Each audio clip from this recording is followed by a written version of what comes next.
9, 8, 7, 6, 5, 4, 3, 2, 1, 0. Women's Wrestling Talk, the #1 women's wrestling network on the planet.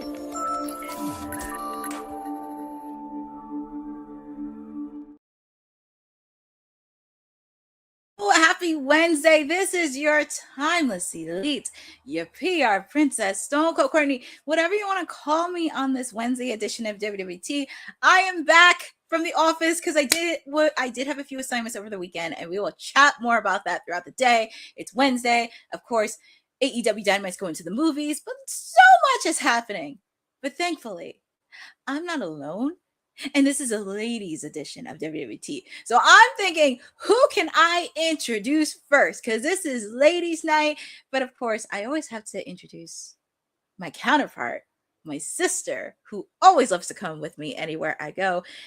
You know her as the sweetest oos, Miss Wrestling with Honey, in the building. Buzz, buzz, buzz, my beautiful busy bees of the WWT universe. 'Tis I, your sweetest deuce. I am so excited to get into it. So happy to see you, Courtney. Can't wait to hear about all your endeavors, and can't wait to bring in all the ladies. Let's rock it. I know. There's going to be so much happening. I'm so happy to see you, even though I saw you last Thursday. I know. It doesn't feel like I did. It doesn't feel like I did, though. It doesn't feel like I did. It doesn't. So I go from wrestling to pageantry to another sister I met through pageantry. And I don't know what it is. We love pageant. We love wrestling. We just love everything. I have to go with Miss Victoria. Woo! Hey, everyone. How are you on this Wednesday? I'm doing good. Ready? We have so much to talk about. I can't wait. Yes, so much. And then I can't forget, because I have one more lady I have to introduce, and I'm so excited that she is part of the team. And she just written her first article on WWT about Clash in Italy. So please make sure to check it out. It is Miss Hope in the Hey, y'all. It's Dynamite Wednesday, y'all. Oh, yes, it's ladies' night, and Ladies' the feeling's right. Yes. Just feel the energy. It's ladies edition of WWT. It's so much energy. Shout out to Eric Isaac in the chat, our producer from the future, Dylan from the Land Down Under. So happy to see you. And, you know, since we have so many stories, let's just get this preview out the way. Because, Dylan, this is our gift to you. We're going to preview AEW Dynamite because they are going to the movies for a summer blockbuster. Yours truly for Timeless Elite Wednesday at the top of the hour. We're still on the road to Forbidden Door, and we have so much to catch up on. Obviously, of course, after the whole commotion between the Death Riders and the conglomeration, and even trying to pursue MJF for his World Heavyweight title, Mark Briscoe is going to go one-on-one with Pac. These guys are definitely going to put out a banger, and you can expect a lot of shenanigans from these two. And we're also going to continue the Owen Hart Cup men and women's tournament. For the men, these guys are no strangers to each other. Brody King taking on Swerve Strickland. The winner of this match will be facing off against Will Ospreay at Forbidden Door at the end of this month. And no, there is bad blood between these two.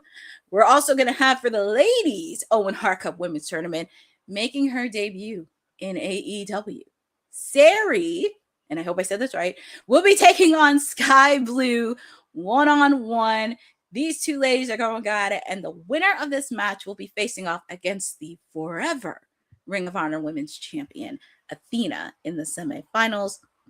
And we're also going to have, for the first time ever, my main squeeze, freshly squeezed Orange Cassidy, taking on Andrade after what happened on Collision over the weekend. Apparently, Rocky Romero stuck his foot in his mouth and apparently put the goal to Orange Cassidy that he has to face off against Andrade one-on-one. Andrade is also chasing for AEW World Heavyweight title gold.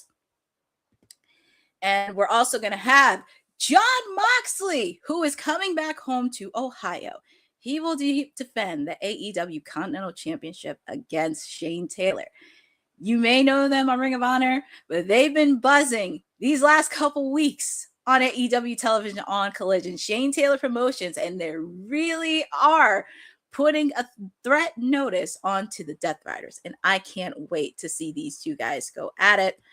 We're also going to hear from the reigning and the face of TNT, Mr. Kevin Knight. After aligning with Don Callis, I guess, we're going to hear from him, especially after he attacked Darby Allin at Double or Nothing. And he also has eyes set on AEW World Title gold. So we'll be looking forward to him. And we're also going to hear from the Psycho Killer, Tommaso Ciampa. After attacking Chris Jericho a couple weeks ago and pretty much calling him out, we're going to see what he has to say next. Who knows? Maybe Chris Jericho will pop up and everything. But all this and more is happening at the top of the hour tonight on TBS, simulcast on HBO Max, where AEW Dynamite's going to the movies for a summer blockbuster. And is there any match or segment in particular that you guys are interested in? I'm just gonna go ahead and say anything with Swerve is fine by me. So Swerve and Brody King, Owen Hart Cup tournament, like let's see the bad blood. Let's see the blood spill. Chaos. Yeah, I was waiting for something with CEO considering last week, Well, just to let you know, next week she will be facing off against Hazuki next week on Dynamite. But she may make an appearance. You never know with Mercedes. She may pop in. This is true. Oh, that was so awesome. She would appear in my hometown of Richmond, Virginia. But I gotta say, I'm impressed with Shane Taylor Promotions. It's just like, wow, against the Death Riders, what's going on here? Very interesting. And it's like it's continuing. It seems like a real thing here. So it's like it'll be curious to see how this progresses. I'm excited about where this goes because, however, Mox's hands is all over it, and it'll say a lot about him too, I think. Victoria, anything that interests you? I mean, I love Swerve, so I think that's going to be just a fabulous match. Other than that, I mean, like the women's match, I'm curious to see. We have someone debuting. I personally have never seen her before, so it will be interesting to just. I like when new people pop up, and I like to see like what they bring to the show and the table. Yeah, so Sari, you may know her from New Japan because I think she was the IWGP Women's Champion. She has been making her mark throughout this, and it's super excited that she is. She's not your stranger because she's familiar with Mercedes, Athena, Alex Windsor, and many others. So I'm super excited for her. I mean, obviously, my main squeeze, Orange Cassidy, facing off against Andrade because that's going to be a good match. But also, hope, like you said, Shane Taylor Promotions have been putting in the work. If you do not follow Ring of Honor or any of the work that they're doing, they are really putting in the work. And I am so happy to see Shane Taylor go up against Jon Moxley, the AEW Continental Champion.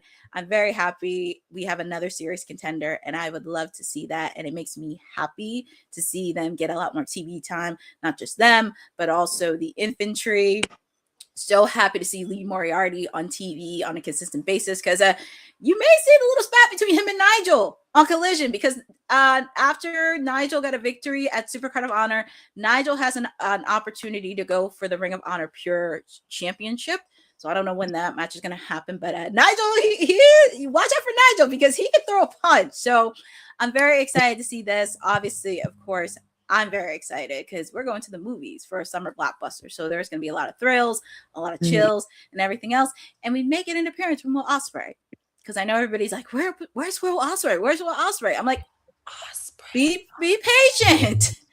Be patient. He will be there, probably staring down whoever wins between Swerve and Brody. And also, the man's getting married this month. He's getting married. Darby Allin's getting married. So what a great month to get married, too. I love they're getting married. So leave them be. Ooh. But that's your preview for AEW Dynamite. But we do have a birthday happening, and it is Women's Wrestling Talk. And we always love celebrating the ladies. Happy birthday to the virtuosa, New Jersey's own Deonna Purrazzo. It is her birthday today, and we here at Women's Wrestling Talk want to wish her a happy birthday. And take a look at this photo between her and Steve. This happened over the weekend. And so happy to see. We will talk more about the event that happened a little bit later on. But I just want to get thoughts from you two ladies, all three of you ladies, if you have like a moment that you watched Deonna, or if you met her in person, any moment that you have. And honey, I'll start with you. Yeah, well, going into Deonna Purrazzo, I mean, Jersey girl, hello, love that. And I have had the pleasure of meeting her with you, actually, Courtney, when we went to the Queen of the Ring premiere last year. But she's one of the few women who literally have successfully has continuously reinvented herself. She has a very respectable resume, probably one of the most respected in women's wrestling across all the companies. And I think her career is a reminder that success isn't always a straight line. Sometimes the version of yourself that finally clicks comes after, people think they've already figured you out. And just to see her blossom in this light, she's continuing to do her thing, and we wish her a lovely, happy birthday. Victoria. Aww. So if you couldn't tell my face, I've never got to meet her. She's on my list. I would love to. So happy birthday to her. And yeah, I think her career trajectory has just always been amazing to me. And I think the idea, like, she knew when to like make herself something new, and I think sometimes we see people holding out on something, they're trying to make fetch happen. In fact, just isn't going to happen. But happy birthday to her. And Hope, if we hear you, because I know I can't see your screen, but can you hear us? That's weird. That's so weird because I can see you. Wow. But same. I've never had the opportunity to meet her, but definitely a happy birthday. I'm going to try logging out and then logging back in. I apologize, guys. No, that's okay. No worries. This is technical difficulties. It always happens. Thanks, guys. For me, I had the pleasure of meeting Deonna. As Honey said, I met her at Queen of the Ring. I interviewed her. I got to meet her over the weekend, even though she was all over the place. But it was just a very fun event that her and Steve got to do, because it's all going to a good cause, especially to a nonprofit organization that helps out with families after being affected by 9/11, which is huge. And seeing some of the stars from the independent scene, TNA, AEW, so many people came out to it. Mm-hmm. And it was just really, really nice. And I had the chance to chat with her because I didn't think she would remember me, but she did. So I had the chance to chat with her, and she really had to put on a good event. And also there's more content happening, but we'll talk about that later on. But if it does come back next year, please, please, please go.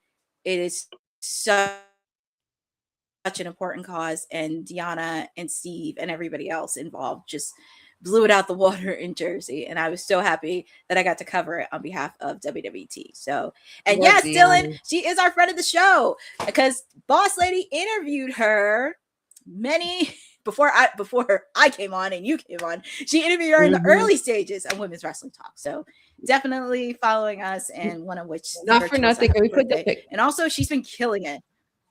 Can we put the picture back up really quick? Because I just want to look at the fulfillment.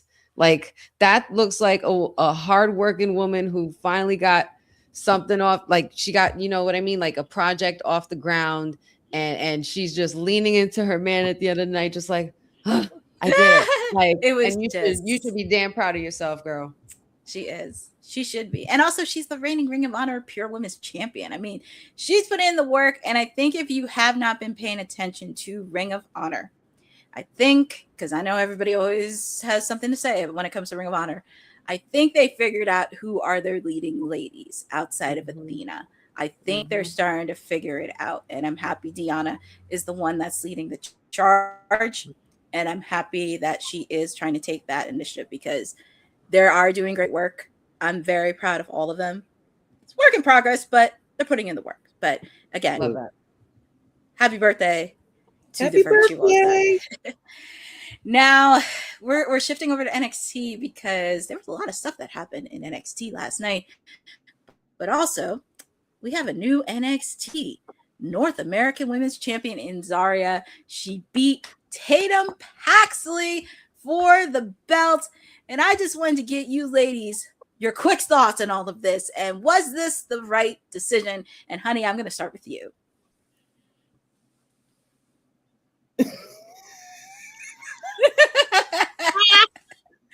Finally, my and then I turn off my mic.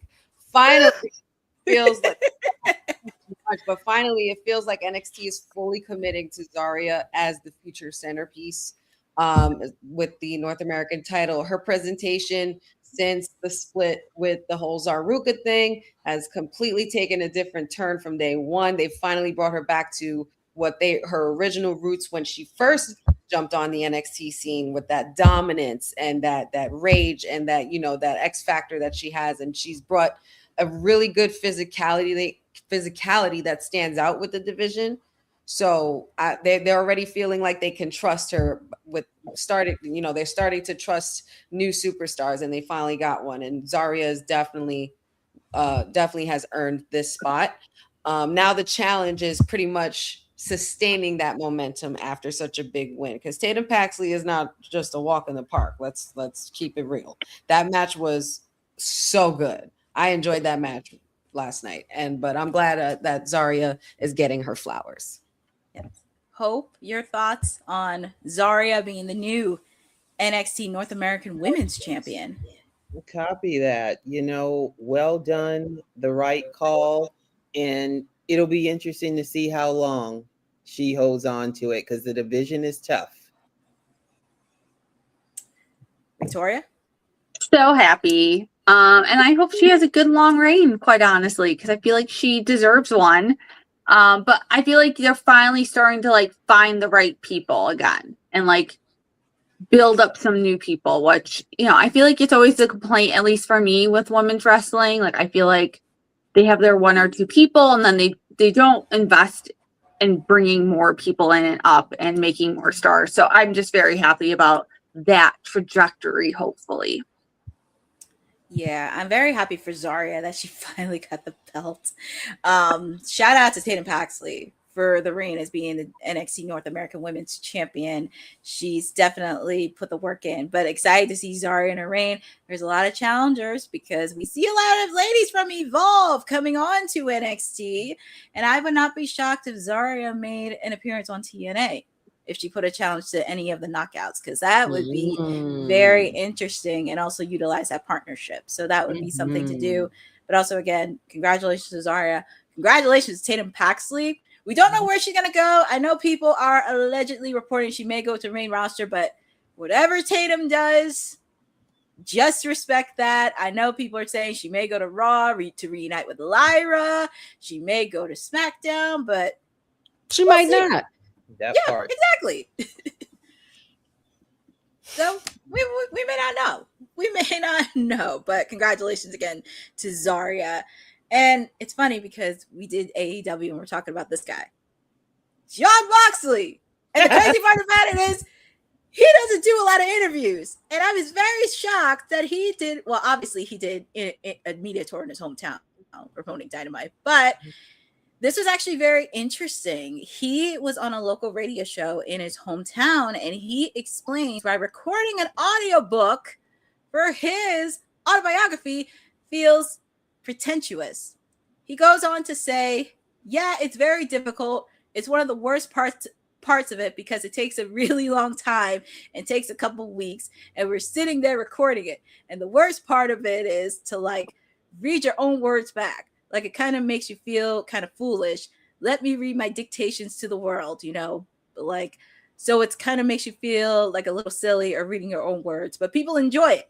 I was really glad about it. That's available out there whenever you get audiobooks and stuff. If you like reading about gory pro wrestling violence and frivolity and things of the nature. And pretty much he kind of talks about that in the interview, which I thought was pretty funny. And he doesn't do a lot of interviews, which is rare. But I just wanted to get you guys as ladies on this. Would you be interested if Jon Moxley did an audiobook about his autobiography? And would you listen to the whole thing? And honey, I'll start with you. Yeah, I would. I mean, as someone who likes physical books, I probably will just get the physical book anyway. But for shits and giggles, I feel like it would be funny listening to Moxley doing an audiobook. And not for nothing, him thinking it's pretentious is very on brand for him. Okay, because only Moxley could think reading his own book is somehow too much attention. but the fact that Moxley thinks recording his own audiobook feels pretentious is probably why one of the reasons why fans connect with him in the first place. But yeah, I'd be intrigued. I'd buy it.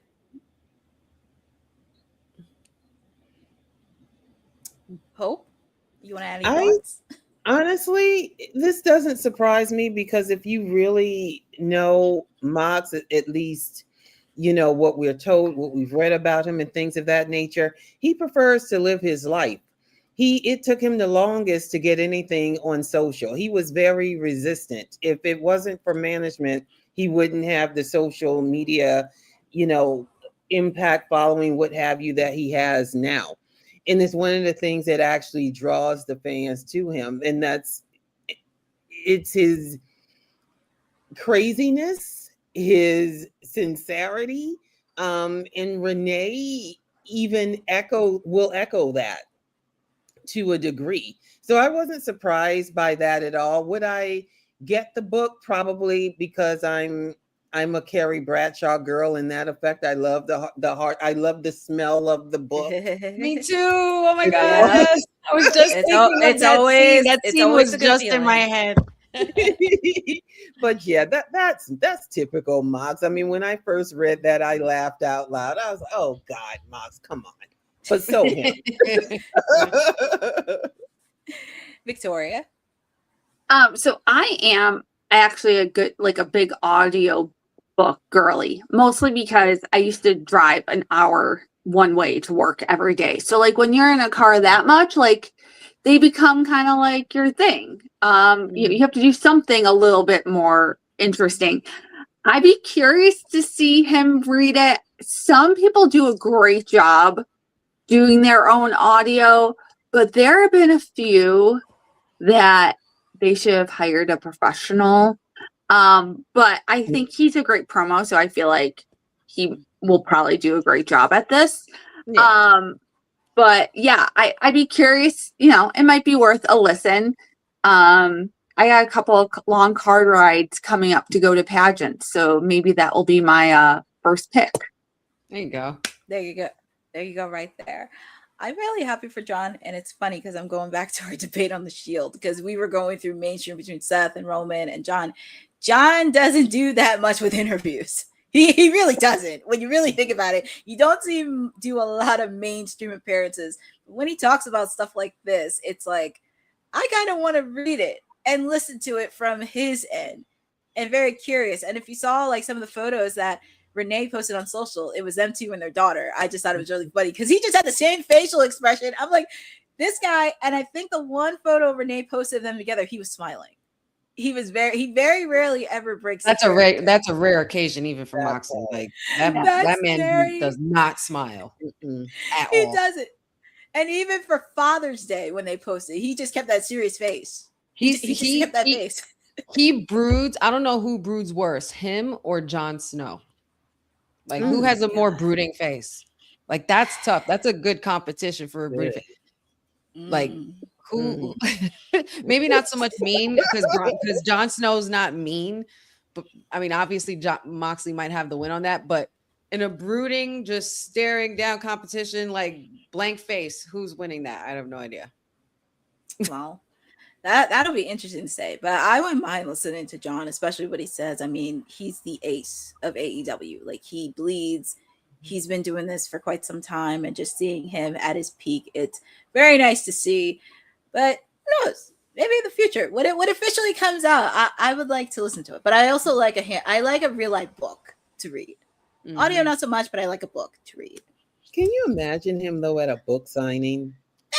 So weird. So weird. I'm just like, how would that go? Like that would probably be my first question to him. If I go up to him and get his book, I'm like, so how out of place do you feel right now? it would just be like he's not used to that stuff. He's because when you look at Jon Moxley, you don't think Barnes and Noble, No. I don't know if Renee would have to counter for him or how that would work, but like, wow. Even if he goes to a local independent bookstore, it's like Jon Moxley in a bookstore. all of a sudden you hear, you know, Bad Reputation being played loud as hell in the bookstore.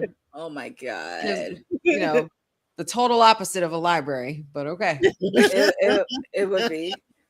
That would be interesting. And if he's there, I have to imagine Renee has to be right beside him. Yeah. The only way that Gonna could stick work. beside him. She gonna stick beside him. she's gonna stay, and she'll probably be professional. But yeah, you know, and since we're kind of on Jon Moxley, because I feel like it's been a theme today, because he's facing off against Shane Taylor tonight, doing an autobiography, but an AEW star had some praise when it comes to Jon Moxley, and that's why he's the ace of AEW. Miss Skye Blue, she had an interview with Renee earlier today, which I highly recommend you check out Renee's series, because she's interviewed almost everybody from the roster, from Private Party to obviously Jon Moxley, the conglomeration. Please listen to that, because some of the interviews are really good. And Edge and Christian. Skye Blue discusses picking the brain of not only Jon Moxley, but several other AEW roster members. For young talent in AEW, there are several roster members and backstage workers in the company with an impressive amount of experience in the pro wrestling industry. And for Skye Blue, she notes how it feels to be able to turn to the more experienced members on the roster. While speaking to Close Up with Renee Paquette in a new interview, Skye Blue spoke about being able to pick Jon Moxley's brain about things and how she is terrified to tell him they met before. She goes on to say, I haven't told him that I met him, and I'm terrified to do that. I was very intimidated just because I don't want to seem like a mark. I don't want to seem like a fan, but when he helped all the girls for Blood and Guts, it was the most that I got to pick his brain and ask. After that, it's been easier to ask and pick his brain about stuff, which is mind-blowing to me. I could pick all these people's brains, like Madison Rayne, Dustin Rhodes, people I grew up watching, like Toni Storm. I would watch her matches in math class when I didn't feel like paying attention. And then pretty much she kind of goes in a lot to say. And also she spoke about, and also during the interview, Skye Blue spoke about the advice she received from Adam Copeland, or we know as Edge, following her ankle injury in 2024. And you could check out on YouTube. But I just wanted to get you guys, as ladies, quick thoughts, because I know the last couple of years, and I think before I came on, there was a lot of concern with AEW not using their veterans, but we have seen this because, as I mentioned, Mox is the ace of AEW. And just wanted to get you ladies on how some of the young stars like Skye Blue, Kyle Fletcher, and many other people that are young and hungry getting advice from some of the veterans, not just like Mox, Kenny, Chris Jericho, and many others. So Hope, I'll start with you on your quick thoughts there.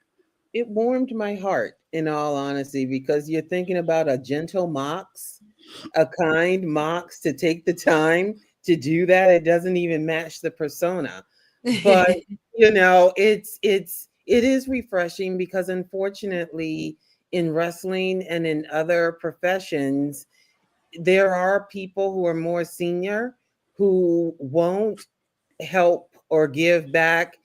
A combination of things, you know, fear of someone taking their spot, or having the belief, well, I did it, you have to do it. You know, you have to earn, you know, what have you. It's so with that, I'm happy, and I'm not surprised by Edge, that Adam Cole. I know that's his real name, but he's Edge. He'll always be Edge.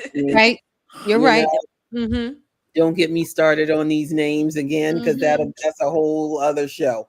But yeah, I'm pleased, and I'm not surprised, especially in AEW. It seems more family oriented, like they would be more helpful. Not to say that they aren't in the other organizations, but AEW definitely seems more family oriented, more supportive, more we've got you. Honey?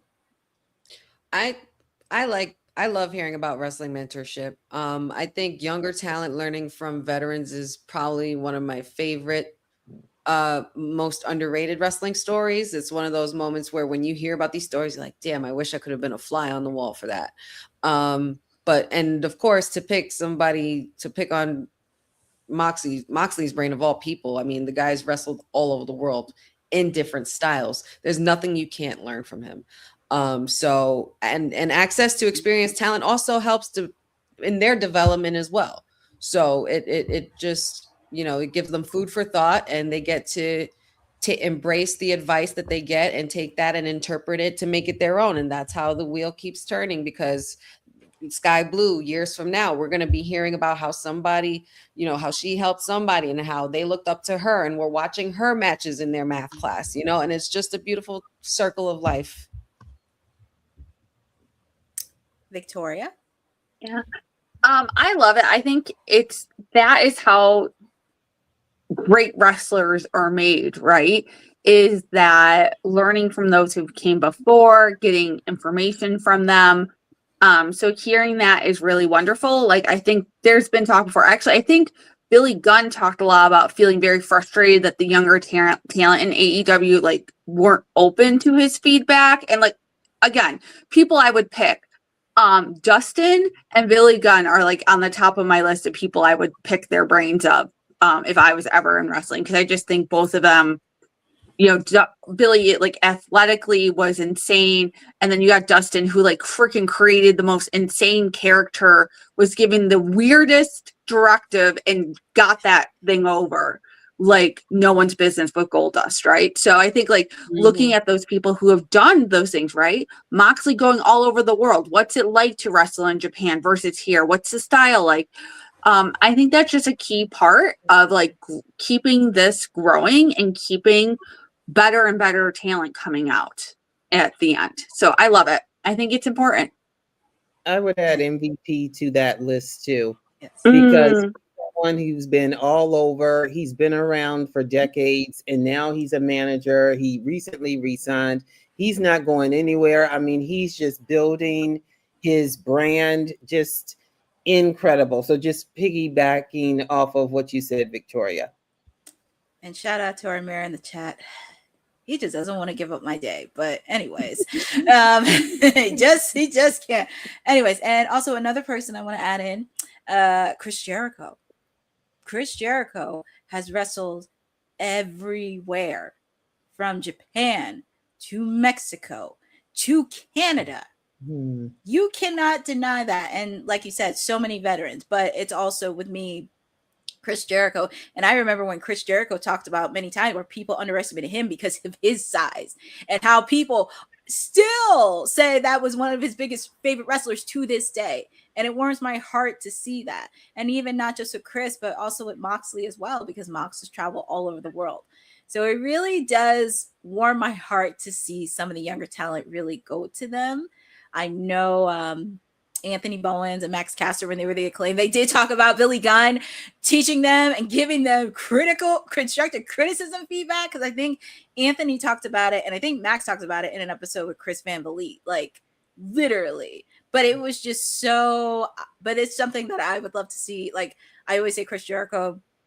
Also, definitely Kenny's another person, because Kenny wrestled all over the world, and he's so well known. Even though he didn't sign in WWE, he's definitely well known. And also, I would have not known of Kenny if it was for Chris Jericho. And so, his generosity. Whenever there's a wrestler in need, or the family of a wrestler that's in need, he is almost always the first one to donate, and donate generously. Yes. Incredible. And just an incredible dude. And also, and I can't believe Seth's going to fall to the floor, but you know another person that does it? Mercedes Moné. She does. You can say whatever you want about Mercedes, but honey. I'm sorry. I was melting. I melted. Mercedes. I mean, look, I know everybody says things about Mercedes, but when you hear some of the stuff backstage on women, and also some of the things that she's done, I mean, you can't deny that. You can't deny her wrestling wise, because she does put on matches. And even like when she traveled over the world, she wrestled in Japan. She also wrestled in Mexico. She wrestled in Canada for a bit. So you cannot deny Mercedes. And also, I won't let the wicked Queen Bee come out. I won't let her come out. No. I'm keeping her at bay. I am trying to. I'm not. I mean, you can't do. We like to see. We have nothing against her wrestling wise. We know she's one of the best wrestlers. No one's denying her wrestling. But let's skills. keep it real. How many of them are great wrestlers and have crappy personalities? There are some who really don't like the fans. And I'm like, look, y'all make too much money. You embrace. Now, obviously, there are limits. There are things within reason. But yeah, come on. There are some, because it's interesting. I've met a number of them. I know everyone on this panel have met a number of them, and it's interesting, past and present. The good guys, at least for me, I have found to be less than honorable, and the bad guys are some of the ones you could have a beer with. Oh yeah, totally. It's like, how does that happen? Oh, yeah. But then with the bad guys, so there you go. And then there's just some genuinely nice people in there. For you know? sure. Yeah. Like they're just like completely wholesome. Yes. Like you feel like you're talking to a friend, you know? They are. That's wholesome. a good And I word. will say this, even though it is wholesome. And I will say this, even though I call MJF the biggest jerk in America, I have heard good things about him when he's not in character. Yeah, that's the thing. I've Catching heard him some out things. of character. But I saw It's just no, go ahead. no, and it's just this, because I always jokingly, because I said this to TK last time. I said if I ever met Alicia, I want to know, what did you see in that guy? Like, you know, character wise, like, because we're keeping it kayfabe. I'll be like, what did you see in that guy, or something? But you know, you know, and even said it too. And even said it a couple weeks ago when he was at Comic-Con in California, when he met Tessa Blanchard. She was very nice in person to him. Wow. Yeah. Okay. See. Look at Well, girls. we were talking about the Hardys earlier, and like one of the things, my husband, again, not a wrestling fan, when we were at WrestleCon, for Philly, when it was in Philly for 40, the fact that like we were just walking through for me to like show him the lay of the land of like where people were, and they were still like, Jeff was still doing art and signing autographs, and my husband was even like, he's like, this shut down like an hour ago, why are they like still here? And then like to still take a photo with me. My husband was just like, I know nothing about these two, but like I think they are now salt of the earth, because he's like, I can't believe that they would stay that long. And like and I'm like, their line was out like around the building. It is. I mean, if you go to any meet and greet that has a Hardee's, the line is out the door. But just seeing the way that they treat families and children is so awesome. I was very happy I got to meet John Alba over the weekend, because he co-produces Matt Hardy's podcast. But even him, he had to help out with the lines. But they are just so humble. Two guys from Cameron, North Carolina, and just living out the dream. And they're brothers. At the end of the day, they're brothers. And I always love it when they bring their kids. I know Matt, he brings out the kids. I'm not sure about Jeff, but I know Matt, sometimes he'll bring out the kids. And it's always fun to watch when some of them want to see the children. For sure. Love the Hardys. Yes, it is. I mean, but you know what else that we love? It is the Women's Wrestling Archive. We get to celebrate the past, the present, and the future of women's wrestling. Women's wrestling didn't just show up yesterday in glitter boots. We've been here the entire time, body slamming through history. The Women's Wrestling Archive launches 2026, and it's going to pave the way for all women's wrestling. Because if we don't document it, a man might think he did it for me. This has been a passion project for a very long time. Head over to the womenswrestlingarchive.com to donate 1, 5, or whatever you can. It all goes a long way. Let's give these women the spotlight that they've always deserved. Her story belongs in history. Help us preserve it today. Join us at womenswrestlingarchive.com. Support the archive. Support women's wrestling. Donate today. Support everything for the Women's Wrestling Archive. $1, $2, $3, $20. Any support helps out. $20, $50, $100. $100. Yes, any support helps on the Women's Wrestling Archive. And since we're talking about women, we do have a few news. Stardom has been appearing a lot lately, the last couple days. Orange Crush's Produce announced a multi-show deal with Stardom. We did talk about this a couple weeks ago where MLW and Stardom are in agreement of a strategic partnership, but Orange Crush's Produce has reached an agreement to work with Stardom talent over several upcoming events. The group announced a multi-show deal where Stardom talent will be used on its July 26th Montreal and August 3rd event in New York City. Not many details have been produced, but this is definitely something of an ongoing production. And also, Produce recently announced a pay-per-view distribution deal through My AEW, beginning with a debut card on June 29th, and each show will feature a current independent wrestler producing the show and incorporating their influences, with Jonathan Gresham assigned to the first show. But ladies, I just want to get your reaction to this because we have seen Stardom doing these partnerships within the last couple of weeks, and I'm happy to see it's now starting to enter in U.S. soil. But Hope, I'll start with you, and what are your thoughts on this? Y'all know me. Anything that improves wrestling in general, that pleases the fans, that brings more eyes to the wrestling game, I'm all about it. So kudos to them. Honey? Yeah, like she's like Hope said, more opportunities and more visibility for women's wrestling in particular as well.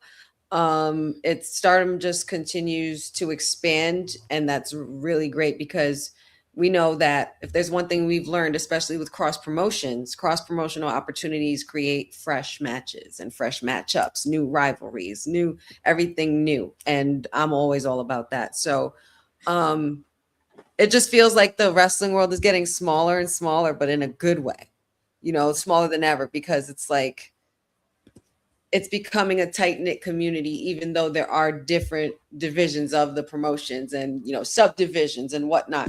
But either way, we benefit. So we win. Victoria? No, I totally agree with that sentiment about the idea of like the cross promotion. And like, I think it doesn't make it smaller in my mind, but what it does is it gives us so many more match potentials and so much more ability for wrestlers to have really great matches with different people, expose people to different things. And I just think it's good overall. I think it's one of the things we're seeing is that to make wrestling survive or thrive in this era, this is one of the best ways to do it, to ensure that the people buying your tickets keep buying your tickets because they get to see cool, new, different things every time they come to a show. Yeah, I'm very proud to see Stardom making waves, especially a women's promotion that's from Japan. I know there's been issues on trying to get US distribution between them and New Japan, but I'm happy to see Stardom is really getting those opportunities. We get to see a lot more ladies. Obviously, of course, some of them are competing in the Owen Hart Cup Women's Tournament, appearing on AEW television or mainstream television for the first time, which is very huge. And I'm very happy to see, not just with this, but also, as I mentioned, they have a strategic partnership with MLW that's supposed to launch, because we're going to see some ladies this weekend in Philadelphia at the 2300 Arena. So Stardom is killing it. I'm happy to see them get a lot more exposure. And it just makes me happy to see women's wrestling now thriving. A lot of bumps in the road, a lot of hurdles, but they're continuing to thrive. Mm-hmm. That's what it matters. As long as there's progression with women's wrestling, that's all we care about. Exactly. And also, speaking of women's wrestling, because we're going to do a little bit of TNA preview, because TNA has been, well, after the whole fiasco that happened on Monday, they do have some action happening. The Elegance brand will be defending their TNA Knockouts titles against Allie, formerly known as the Bunny, because she was on AEW, and Mara and Rosemary, and Mara Sade will be in the corner. And I know most of us were not there on Monday because there was a lot of releases that happened last Friday. Maya Grace, Monday, Steve Macklin, and I just wanted to get you ladies quick thoughts on this, because it seems like there's a lot of shift happening internally in TNA. And honey, I'll start with you on your thoughts lately. Multi-person matches are helpful. They can advance several stories at once, and there's a lot of different stories going on with all these women. Rosemary stands out to me because she's obviously one of the most unique characters in wrestling. But TNA's Knockouts division continues pretty much to be one of the strongest assets of TNA, personally, for me. And it's just another chance for newer talent to gain their exposure. But let's go, Mara Sade. Yeah, let's go. Hope. When it comes to TNA, because there's so much going on there, it always concerns me. I root for the brand, I root for the talent, but I do get a little concerned when there are too many things going on at the same time, creative wise, because people can get lost. I think part of the issue for me is who is the target audience? Is it the casual fan? Is it the hardcore fan? Or is it just someone who's just breezing by? And it's also a way where talent can get lost, which leads to unnecessary cuts. So with that being said, for me, I will stay tuned. Victoria, you have any thoughts? And I know you have to hop off. If you need to hop off, just let me know. Yeah. So I feel like the only division there that seems to be like kind of strong is the women's division. There seems to be like everywhere else a lot of fluctuation. But with that, and this is like no surprise, I'm not a huge fan of multi-person matches like this. Actually, the ones I really hate are tournament matches. Like Queen of the Ring and King of the Ring right now are driving me up the wall because I'm just like, there's just constant. But I think they could like go in a lot of directions and hopefully do advance some storylines in this if they do it right.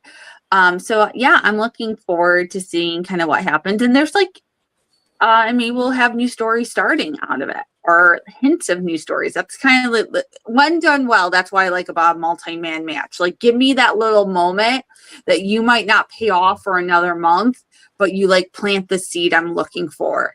And that's, I think, when creative really knows what they're doing, what they can be.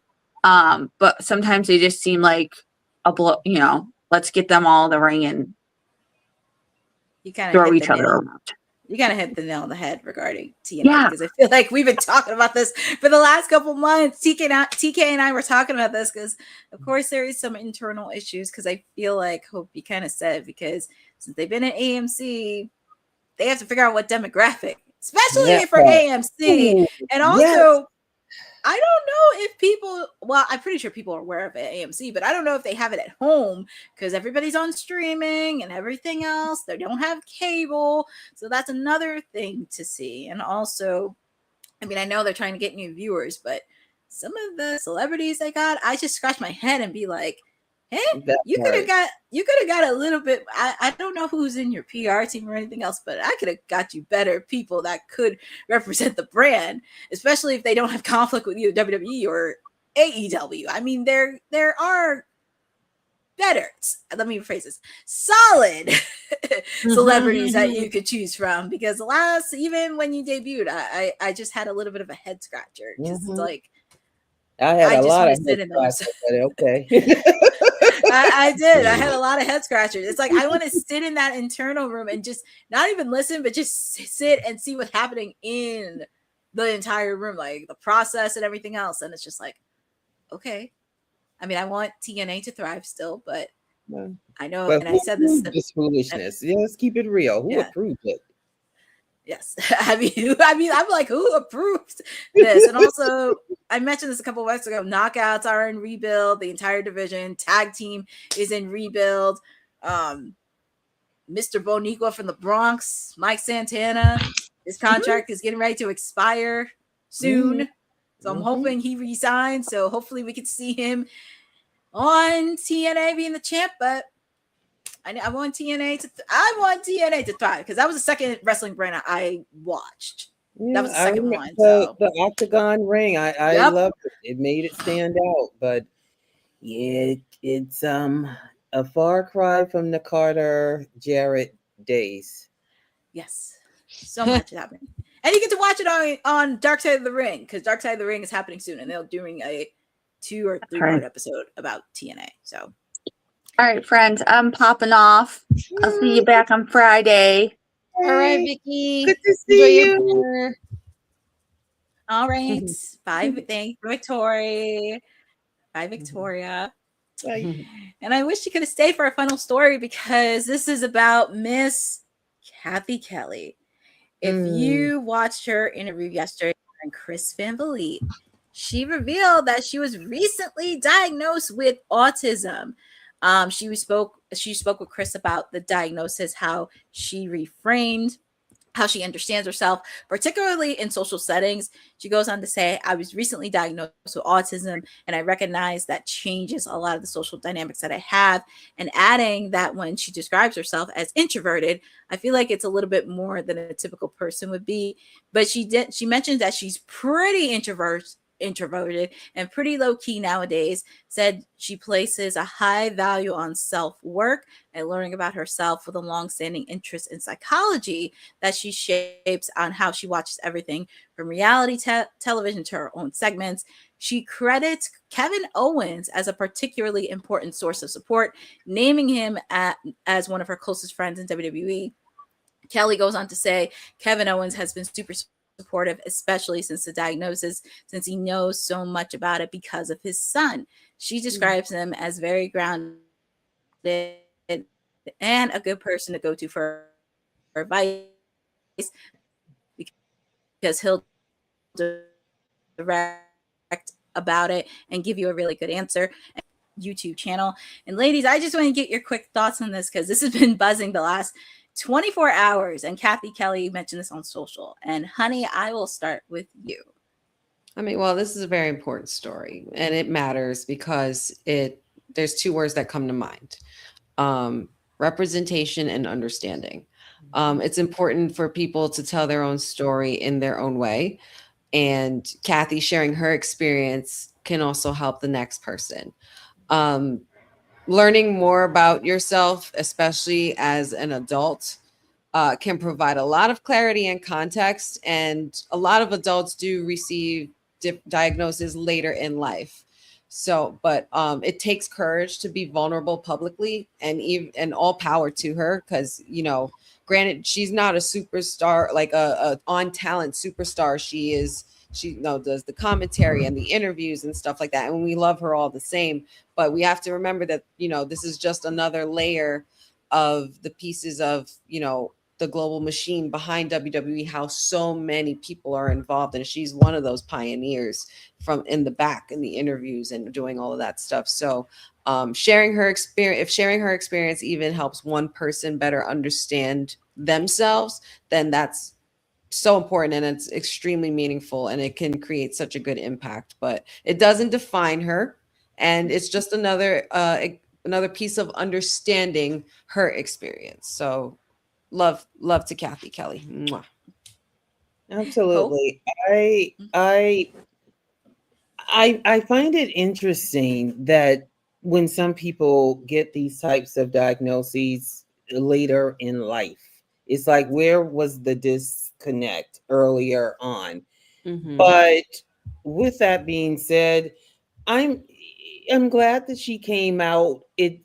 I hope that she came out because she wanted to share it, versus feeling like she had to before social got a hold of it and blew it up and maybe took it out of context, because that's a deeply personal thing and shouldn't necessarily be shared unless she wants to. So I'm hopeful that she wanted to, and that she's embracing it, which she appears to be doing.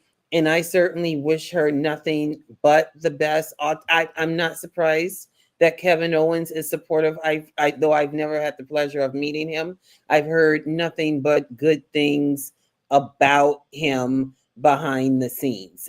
Support-wise, everyone from talent to those breaking down the ring and everything else. Just an overall good guy, great lady, and she will be fine. Yes, I think she will be. I was very happy she got to do it with Chris Van Vliet because she does seem more trust in him, and also with the fact doing interviews. And like you said, Hope, it did blow up like 24 hours. And I was just like, well, there was other parts of the interview that were very interesting. She talked about her friendship with Rhea Ripley and everything else, but also just remembering representation matters, and also making sure that, you know, autism doesn't define her. She has done the work. We know the clockwork with WWE. Like, she's a backstage interviewer, she's a commentator, and also really thinking about it in her head. And it doesn't surprise me that she sees herself as an introvert, because, you know, there are some things that, you know, your brain processes, and also thinking of, okay, going from A to B to C and figure out, okay, where is my spot that I have to do interviews, and where's the next who's the next superstar I have to interview, what questions do I have to ask? So those are some of the little things that people tend to forget about. And also, she is human, and I'm happy she gets to share her story, especially, as I mentioned, on a platform like Chris, and really just trusting him, embracing it, and just really living the best life. And I'm very happy for Cathy, and I hope she does continue sharing her story, and also make sure to catch Chris Van Vliet, his interview with her. And tomorrow he will have Heidenreich on his podcast tomorrow. I think it's his first podcast appearance in quite some time. So I'm very happy he's doing it with Chris. Okay. Nice. But that wraps up WWT. But is there anything else that I missed, or as Cody Rhodes say, you want to talk about? Can't think of anything. I heard Aaliyah Mysterio's been training. Oh, nice! Yes, that I heard. I heard she's been at the I've heard she's been seen at the Performance Center training. So I like that. Amazing. They need somebody. They need somebody to go at lift for Dirty Dom. You know, why not? Why not? Little sis, come and get it. I mean, if it can't be dad, then it might as well be the sister. I mean, it could be dad, you know, but dad's running AAA and with the Undertaker and stuff. Yeah. Good stuff, though. Good stuff. I don't know if we're going to see a Dirty Dom, no. But you know, these upcoming matches, this tournament opponent, Monday for him to come out after Obafemi. That part, I was like, you have cojones, my friend. You have some cojones, my friend. All right. And the way Oba described it, saying no notes. Just right. no notes. Just keep it going. Just keep it going. But yeah, that wraps up WWT Live for Wednesday's edition, because we got to get ready for AEW Dynamite, because we have Summer Blockbuster happening. But Hope, where can the people find you? On the socials, Miss Hope 0621. Honey, where can the people find you? You can find me at nixin5.com. And all things wrestling with Honey, Twitter, Twitch, everywhere. Yeah, I added Twitter and Twitch to my repertoire now, guys. I noticed that. She has Twitter, folks. But the people, I mean, they can find me top of the hour, because we got Timeless Elite Wednesdays, Summer Blockbuster edition, because we're going to the movies for Dynamite.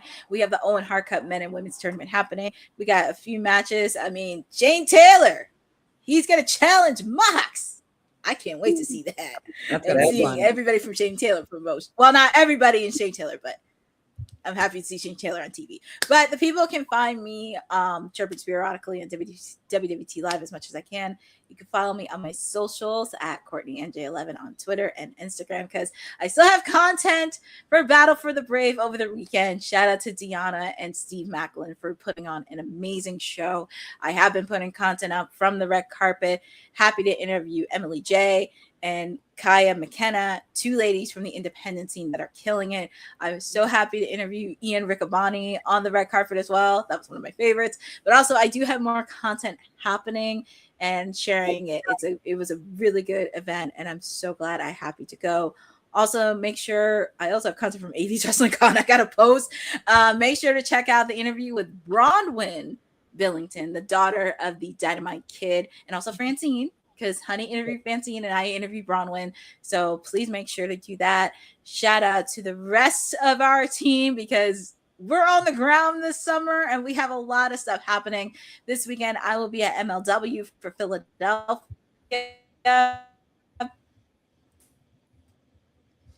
And also, Boss Lady and Seth will be handling Pound Town Wrestling. But thank you to everybody from Boza to Dylan to Aaron Teagle to Eric. Thank you all for joining us and supporting Women's Wrestling Talk, the #1 women's wrestling network on the planet. And make sure to check out the rest of the team in Pound Town Wrestling. That's about to pound the streets.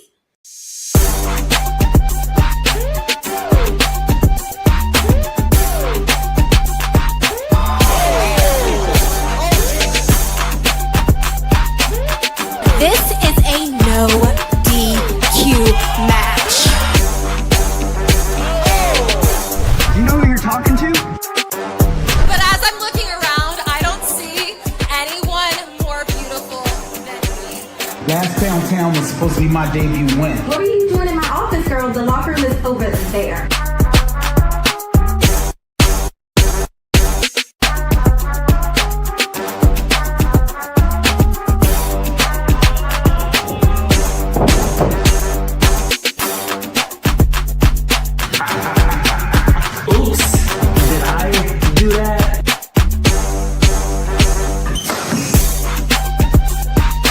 Ooh, Pound Town Wrestling, Pound Town. Pound Town Wrestling. I really wanted to congratulate this entire crew, family, friends, loved ones, hard work. I commend all of you. Pound Town Wrestling. Here it is.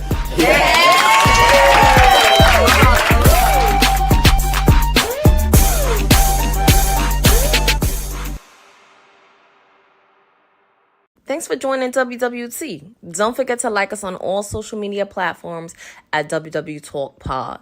Like and subscribe on all video and audio platforms, like yesterday, my G. And check out our website at www.talkpod.com. Thanks for watching Women's Wrestling Talk, the #1 women's wrestling network on the planet.